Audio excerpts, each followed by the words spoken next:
makers, or should I say candy makers. We are doing pecan pralines today, or I think in Louisiana it's praline. I married a Texan though. Not that this is really his wheelhouse either.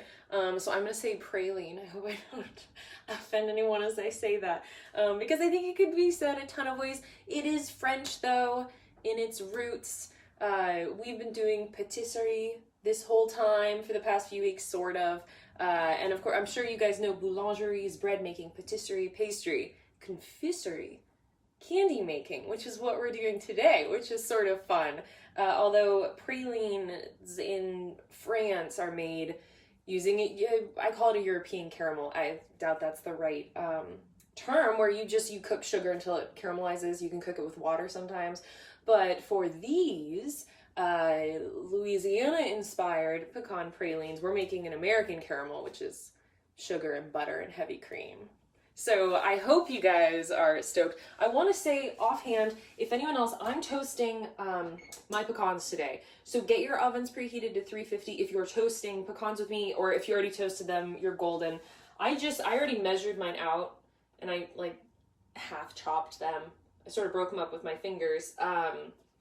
So you can, if you measure them out now, throw them on your baking tray, it's gonna be like 6-7 minutes in the oven until they're fragrant. You'll know if they're on the verge of burning, you will smell it. So 6 minutes at 350, I just preheated my oven. And what's nice about this, I have parchment down, so I'm literally gonna lift it up off the parchment and dump it into our praline mixture once the time comes. Speaking of which, shall I mention the game plan today? This is the game plan. This actually looks a lot more intense than I expected it to look. I think this has to be the simplest recipe that we've ever done.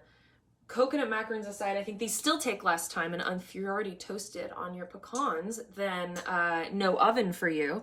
We're going to put these first few ingredients through the baking soda. I'll put a line through here. We're gonna put those first 5 ingredients into a pot or a pan. I'll show you a pretty wide pan, this pan that I keep talking about. I'm using a wide one, and this works. This makes about 18 pralines. It depends on your scoop.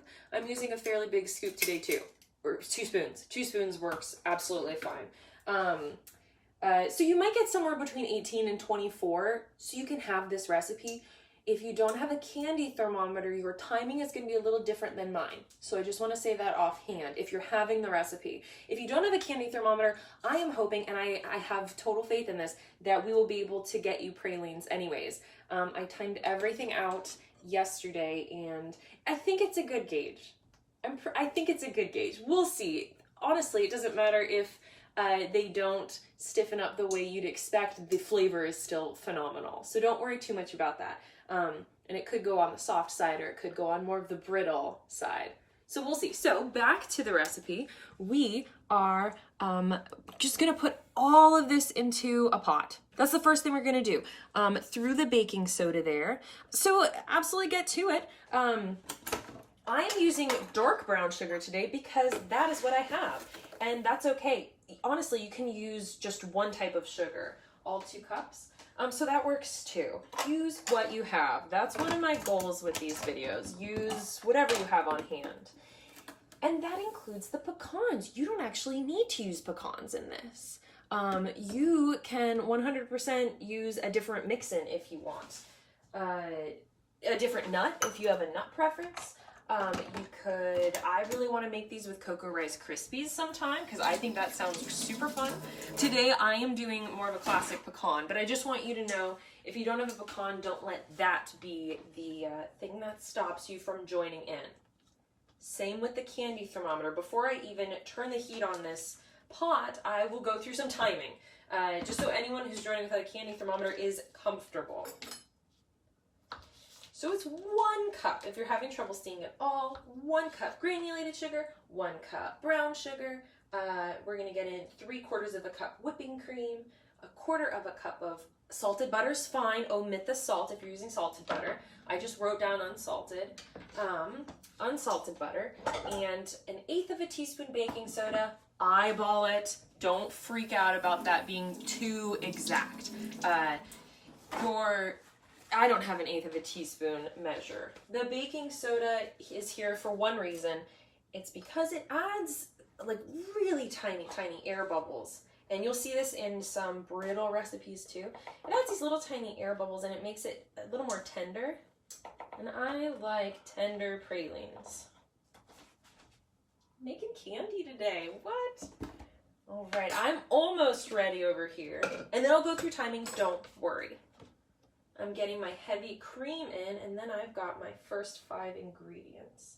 If you don't have heavy cream, you can absolutely use half and half. I'm pretty sure whole milk works. I'm a little nervous about using something with less fat than that, but I have read that it works fine. And you're gonna want a heat-proof spatula. Okay, I have all of my ingredients in my pot. And the salt, vanilla extract, and pecans, those are all gonna go in at the same time too. And I will come back to you now before we ever put it on the heat and make sure that no one has any questions. Let me know if you have questions. So what we're doing here is we are cooking this to soft ball stage. And that soft ball stage is, I'm looking at my thermometer right now, it's between 230 and about 241. I like to take this off the heat when it hits 236, 237, because it'll still cook a little bit. I don't think I can write that backwards. Hey, sort of. 6 is like this. Can you even see that? Oh my goodness. So that's not right. You know, why is this always more difficult than I think it will be writing backwards? 236. Anyone else whose ovens might have preheated? I'm throwing my pecans into toast at 350 for, I'm gonna set my timer for 6 minutes. That's generally good. Okay, so my pecans are in the oven, and I'm gonna get back to telling you what we're up to today with these temperatures. So this is soft ball. Sorry for my handwriting's already not very good forward, let alone backward. And that took me, and I'm gonna have a timer going today as well just to see if anything changes. I have my heat, it'll be on medium. I haven't turned it on yet. And it took 1 minute and 51 seconds to reach soft ball from the time it started bubbling. So it's gonna get this really cool, it almost looked like static bubbles. I don't quite know if that's a good explanation, but it's like the surface all of a sudden just little bubbles started popping up, but they weren't popping. So that was a bad word to use. They just started coming out and you can tell, oh, this guy is about to boil. So from that point, it took just under 2 minutes for me to reach soft ball. So I would recommend you use that timing because for it to start boiling, it needs to reach a certain temperature. And then we're all starting at the same temperature because maybe your butter's colder than mine. You know what I mean? Maybe your whipping cream has been sitting out. Mine's been in the fridge. So I don't want to go from this starting point because all of our temperatures are different.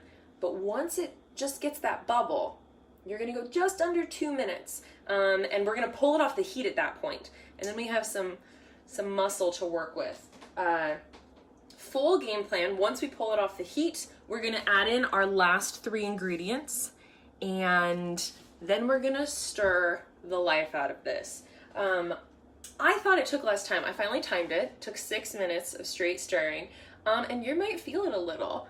I'm already a little sore. Is this from the batch I made yesterday for timing? What is happening? And I'll time that part too, just so everyone gets it. There's no actual time you need there. What we're gonna do is we're gonna mix it until it loses its shine. It gets sort of cloudy, and it thickens. And it'll thicken to scooping consistency, which is what we're looking for. So, are we ready? Get your heat on. And for anyone that's just joining, I just threw my pecans into toast. You don't have to do that. You can totally omit that step. Otherwise, I'll leave this up just for a second, just in case anyone's just joining. These first 5 ingredients went into a pot, and I recommend a rather wide pot. It'll make it cook a little faster. more ingredients are on the heat that way, and I think it makes stirring easier. If you only have a deep sort of narrow pot, that's okay. I mean, it'll work. And I am behind those ingredients. I'm just stirring in my butter a little bit. Because before this is ever going to boil, you're going to want your butter to melt. And we can help it along a little bit. For anyone who has a general electric stovetop, I'm on setting number 5 on my stovetop. And if you have a candy thermometer, don't worry about my timing. You can go straight by your thermometer. You can basically ignore all of the stuff I was just saying. I don't want anyone who doesn't have a candy thermometer to feel like they can't make pralines with us today, or pralines if you're not Texan like my husband, who I swear doesn't have an opinion on this. I did, for fun, I looked up, because I knew we had at least a demo on pralines at Le Cordon Bleu, and so I did look up sort of the ratios there, and it is a French caramel, and they used hazelnuts and almonds, and it is very different, but I'm sort of inspired to try it again after making this. My butter is not quite melted, but my pecans will be out of the oven in 2 minutes. And here's the beauty of that. I'll move this aside. Make sure no one has any questions. I did say medium heat. Oh good, someone does have my stovetop. Number 5. Number 5 on the stovetop here. Medium heat is what we're looking for this. You'll see me do some weird stuff with my candy thermometer. It's like too big. I think it might be just too big, so I'm actually going to be holding it. And while it cooks, especially after it starts bubbling, I like to stir it. Make sure everything's at the same temperature that way. So I'm actually going to be, it's a nice candy thermometer. It's got like the hook on the back to put on the side of the pot, but I never have enough in my pot. So, and for the most part, even with Swiss meringue, I don't use a thermometer to make Swiss meringue. We are doing Swiss meringue sometime, Swiss meringue buttercream. I think next week should finally be runners up week for those poor items that got second place in all the polls. This week, marshmallows got second place. Pralines maintained its lead, but everything sort of grew equally. So it didn't take all the votes, but it was in a healthy lead. For those 24 hours the poll was up. My butter is almost melted, by the way, and my pecans are coming out in 20 seconds. By the way, if you also have pecans in the oven, on parchment, let's say, to make it easier to transfer them, I'm going to take my parchment after the pecans are off of it, flip it over, and I'm scooping my pralines onto that parchment, onto this baking tray. As few dishes as possible, am I right? And I am also, oh, these smell so good. I am also I think you should always wash your baking sheets, your cookie sheets, no matter if like you just put parchment on and there was one praline in the middle. I'm like, no, it's gotta be washed. You don't know what grease might be on there. So you know what I mean. I don't even know why I brought that up. Let me make sure no one has questions too. My butter is melted, by the way. Oh good, okay. Holler if you have questions.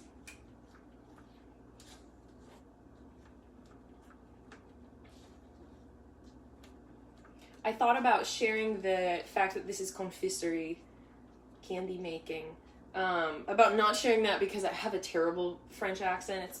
I studied Spanish from 3rd grade through my sophomore year in college.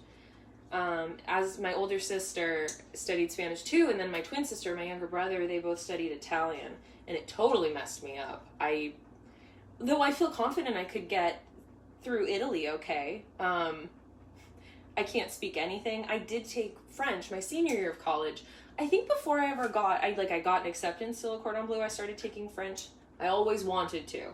I was sort of a very light Francophile growing up. I never expected to actually go there and study anything. So if you hear a little something off, go actually look up how confiserie is pronounced, because I don't have it right. And you, at the time at least, you didn't need to speak French to go to Le Cordon Bleu. You needed to speak English or French, and I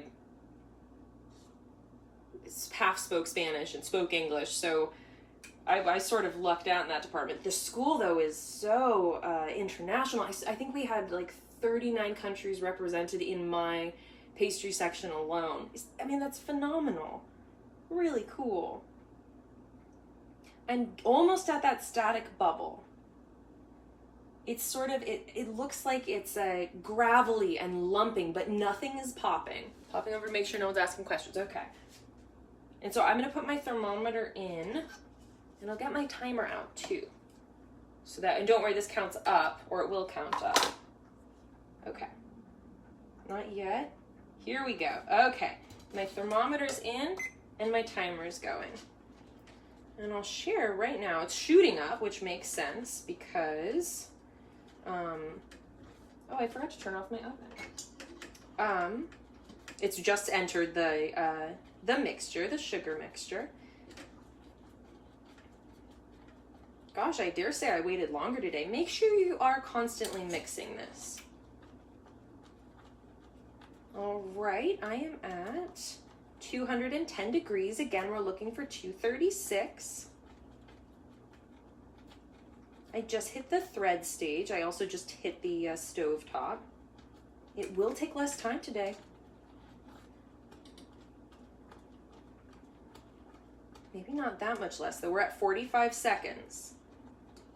And it'll look different, too. So it's going to rise up. It's going to become really airy. And it's going to be a hard boil where you won't be able to stop it with your spatula. And that's it.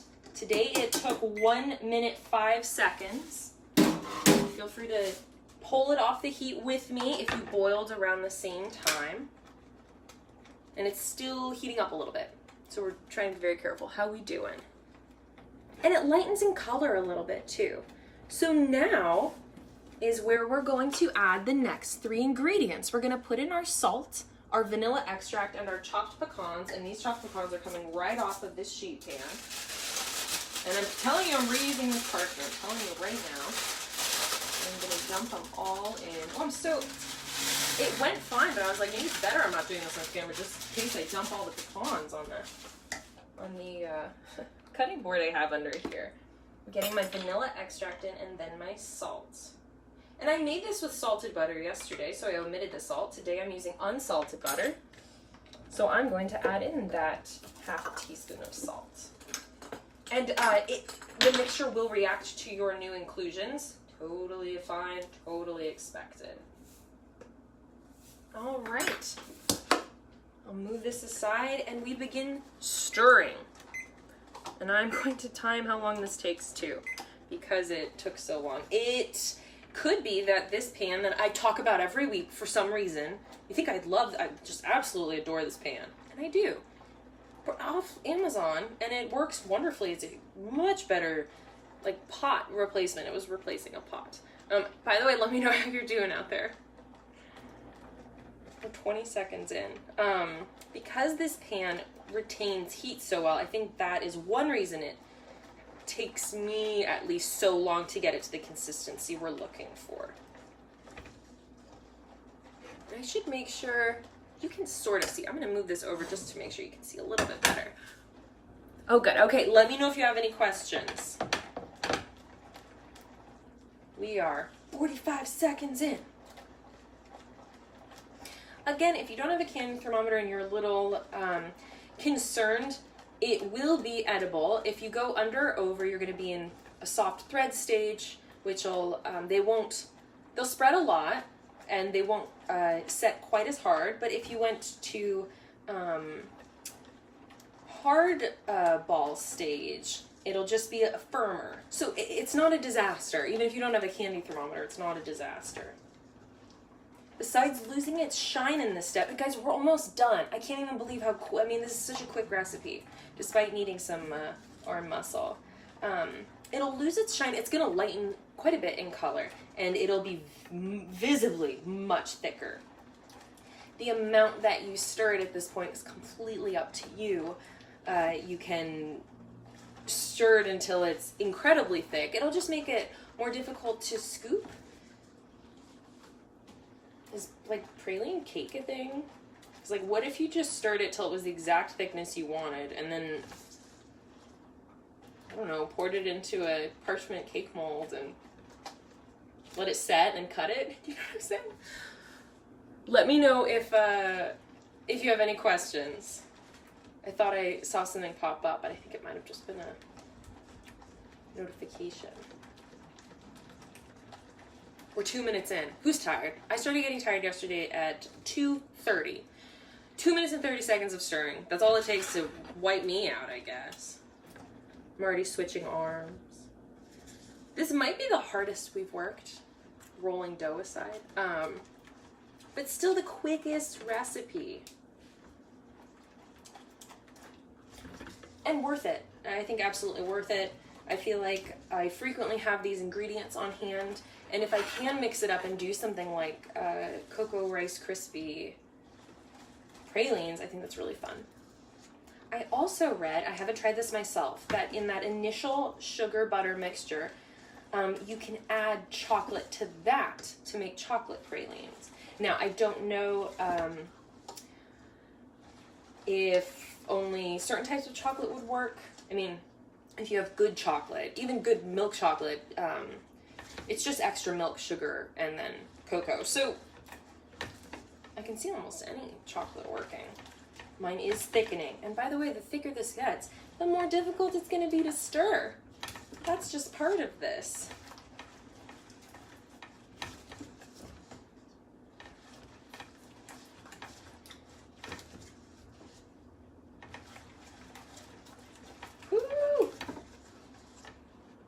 Something else I read. Oh. During this part, you could add peanut butter. And gosh, do I want to try that. When you add in your pecans, your vanilla extract, your salt, that part, you could add in peanut butter and make peanut butter praline. That is something I'm very interested in trying. Oh, let me know if you have questions. Can you show your mixture? Yes, I can show my mixture right now. Still working away at it. Or was that like a long time ago while it was on the stovetop and I've totally messed someone up?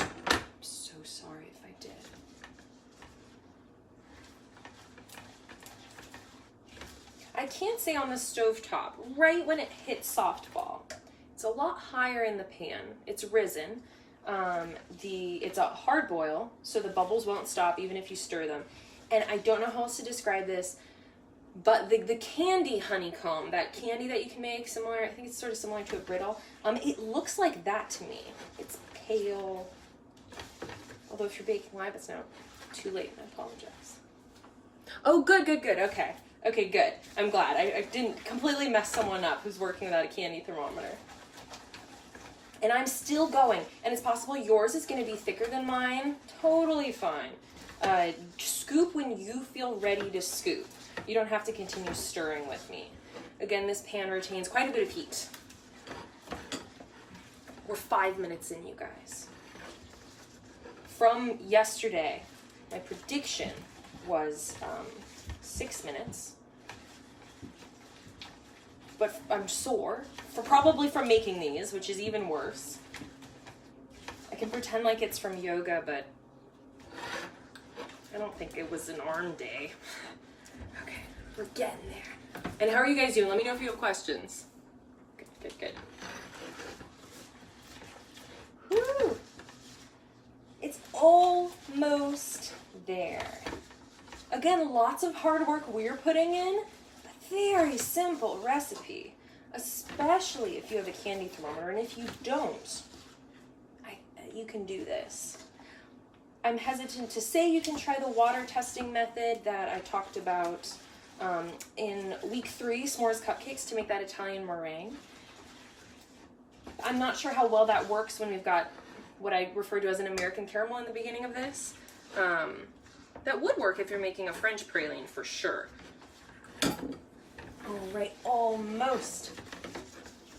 And the larger your pecans, the more difficult this part's gonna be. We hit 6 minutes, 30 seconds. It's a new record. I find it a little amusing that it reached softball quicker, and it's just taking me longer to get this part right. It's not where I want to be. I can show you where I'm at right now. And this isn't quite as thick as I would recommend, because once you put this on your parchment, it's just gonna spread, and you can make really nicely formed pralines if you put a little more work into it. And I'm very close. It's already getting dull, which is typically something you don't want, but that's exactly what you're looking for here. It's gonna be dull, it's gonna be cloudy, and it's gonna be thick. And I think it's a little bit lighter in color than when it first comes off the stove.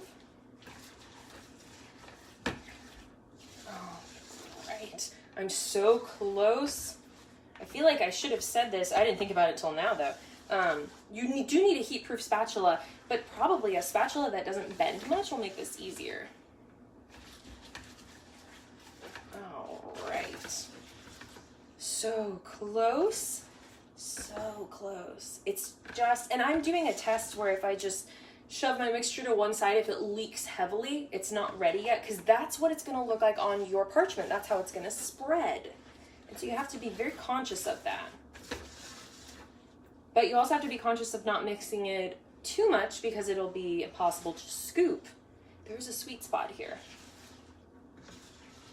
And it's softball stage on your candy thermometers.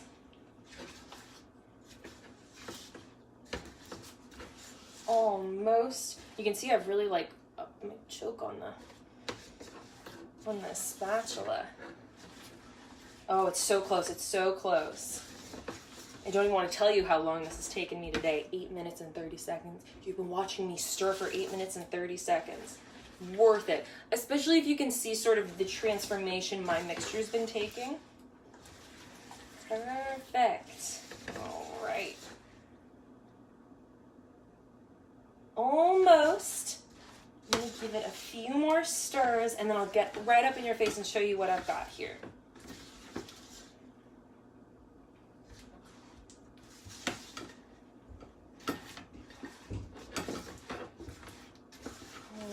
Right. For runners-up week, I don't actually know. I gotta put savory scones back on because I want them to win so badly. But I might put those peanut butter chocolate cupcakes for runners-up. I think Florentines, lemon meringue pie, marshmallows, all runners-up. Yeah, I think it is runners-up, not runner-ups. Like cul-de-sac instead of cul-de-sac. I'm so close, but I'm nervous about it spreading more than I wanted to. I think we're here. Okay, so let me show you what mine looks like. So it is dull. It's a lot duller, although it's sort of, you can see a nice shine. And it's behaving, of course, gravity's working on it now. But when it falls off my spoon, it's not wet. It's actually, you can see it's leaving some bits sticking there. It's not dripping. So I'm going to scoop. Now I'm using a cookie scoop today. I'm putting it right on my upside down parchment that I use to toast the pecans. And I just fill a cookie scoop and literally I just dollop it on. And you can, that's why you can use 2 spoons to do this. And it's not like, they can be close together because they're not, you know, going in the oven. This is it. The thing is, you have to be a little patient on the back end. They have to rest and solidify. They will actually solidify. So they're not going to be this mess you have to eat with a spoon. And I'm making, mine are pretty big. This made 18 yesterday.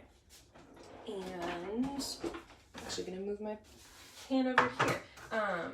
And that's using a fairly large scoop. And you can spread these if you want them thinner. I like having mounds. I think they're just adorable like this. But if you want them flatter, they would set actually quicker. You can spread them out or use a different scoop. Make ladle-sized ones. I gotta try something like that. So I gotta try this praline cake I keep talking about. and they'll lose more of their shine the longer they sit. So if yours are still, mine have got a shine. It's not to be disgusting, but it's sort of like a grease shine. You know what I mean? It's butter. It's caramelized sugar. There's a whole lot going on here. This might have taken longer thinking through it. Because I used dark brown sugar today, and instead of light brown sugar, that's a higher molasses content, and that's more liquid. Can't say for sure, but I can make things up live, and then later check them. If you go and watch the chocolate souffle video from last week, which was pre-recorded, it was Father's Day, there is a moment where I leave to go look something up and confirm that I was like 5% correct about what I was telling you. So we'll have to, I know for sure dark brown sugar has a higher molasses content. That is a true statement. But if that would make the mixing take longer, I can't say. And you know what? This is gonna, make 18 again. With a little guy. Just one little guy. Okay, let me see if, did anyone have any questions? Okay, good. Good. So I'm going to show you what these look like, and these are, you have to give them at least an hour. I actually recommend at least 2 hours for pralines, because after an hour, they're still going to be, you can handle them, but they're still going to be soft. In my experience, when you pick up a praline after an hour, you're still going to dent it with your fingertips and your thumb tips. So I would give them 2 hours if you can wait even longer. And I'm actually really excited. I'm making these for a wedding next month, which is one of the reasons I was inspired to offer them as a candy option today. So these are what mine look like, just freshly scooped. I mean, I just scooped these now. Still shiny. They're going to lose some of that shine. They smell amazing. And since I made some yesterday, let me show you what they look like after 24 hours. Hello, very different, am I right? A lot lighter, a lot cloudier. The pecans seem to show through here, and by the time they get to this stage, they're just sort of part of the party at this stage. And I'm going to show you what it looks like when they break. Hello, I'm trying not to break it into a million pieces. It breaks, actually, it takes a bit to break it because that's how firm they are. So I gotta try one. Okay. It isn't grainy at all. You aren't looking for grain. You don't want it to be grainy. It's smooth and buttery and it's sweet. And part of me is like, is it gonna be better with dark brown sugar or not? I don't even know. So this is what you can expect. And again, this is after 24 hours. Leave them at room temperature. Whatever you do, don't put them in a freezer or a refrigerator to set. Let them sit out at room temperature. And I think they're even better after 24 hours. And you can keep them at room temperature. Just put them in something airtight once they're set to the way you like it. I did cover these after maybe 4 hours yesterday, but I wouldn't even recommend covering these as they set. I'd give them some air, give them some space. And then you'll have pralines tonight. This is worth it. I forgot to turn off my timer. 15 minutes ago I started mixing. This is worth every second. Look at these. Worth every second. Someone just asked if you can order these. Not currently. I need a sip of water. It didn't even cross my mind. I actually don't have anything. I don't think I make any candy for order. I do for special order. That's why, I'm doing it for a wedding next month as a custom order, as a catering order. But maybe if they go really well there, I'll introduce pralines, Cocoa Rice Crispy pralines to the menu sometime. Stop my timer. Hey, what's this easy, fun, if you're building arm muscle, I mean, to me, this is one of the most perfect recipes to do with you. And you'll have pralines tonight. You can eat them out of the bowl just like that. You don't have to let them set. They'll be delicious like that. Make sure they're cool enough so you don't burn your mouth. But this is super fun. Thank you so much for joining. If you joined late or something, this will go onto Facebook and Instagram right after I sign off. It'll go up on the website tomorrow, and on the website you'll see all the ingredients listed. I'll note specific times in the video. You're also welcome to bake along through the videos, so absolutely do that. All the videos are on there too. It's beurrepastryshop.com/blog. And if you aren't a subscriber, I say this every week, if you don't subscribe to the email list, you really should, because that's where all the fun is. I introduced stuff a lot earlier there, and I just introduced some 4th of July specials and something called Ben's Brownies that I'm going to talk about on social media too sometime, but you get the full story. If you want to hear more about Ben's Brownies, you can also go to the site, find Ben's Brownies. It's shipping, it's local delivery, and then for local delivery only, little cream berry tartlets. It's like a sweet crust tart with a vanilla pastry cream, and then whipped cream and fresh berries on top for 4th of July. So these are Independence Day specials. So thank you. If you ever have any questions, always let me know. Always send me your bake-alongs, how yours go. I've been like getting trickles of different bake-alongs in the past, and it's been really fun. Some amazing pot pies and souffles and shortbreads. So thank you, and look out for the poll on Facebook and Instagram for next week. I think runners-up week. We'll see. I always decide late. Anyways, bye.